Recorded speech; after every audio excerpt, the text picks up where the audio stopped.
We started CKC in the middle of COVID, when everything indoors was shut down and kids were really struggling socially and academically. I'm sure you all remember. And most of our kids were learning online. I didn't want my first grader learning online. I didn't like the fact that my first grader wasn't out playing with other kids. I started CKC and it had this outdoor focus because of the time period that we were in. But what I didn't know was, even when COVID went away, we didn't go inside.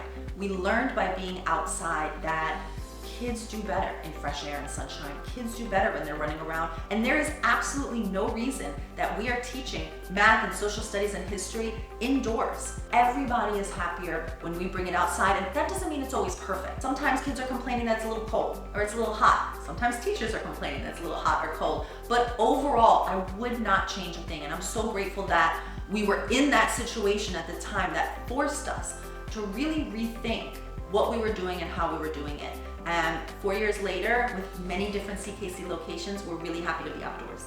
It's actually a pretty new idea to put kids inside a school building for most of their day to learn. Historically, that's not how most kids learn. Schools were held outdoors, and even if there was a one-room schoolhouse, there was still so much time spent outdoors. There were classes taught out on a blanket on the front lawn.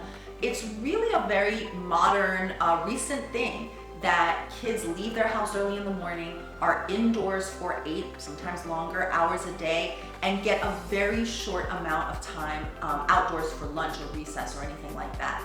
It's not the way that kids learn best, and it's not what's healthiest for them. There are plenty of studies that show us that being outdoors in sunshine, in fresh air, running around, spending a lot of time in between academics, getting fresh air and exercise is what is going to help kids excel in their academics and also in their emotions and in their social lives. It's just healthier. It's the better way for kids to grow up.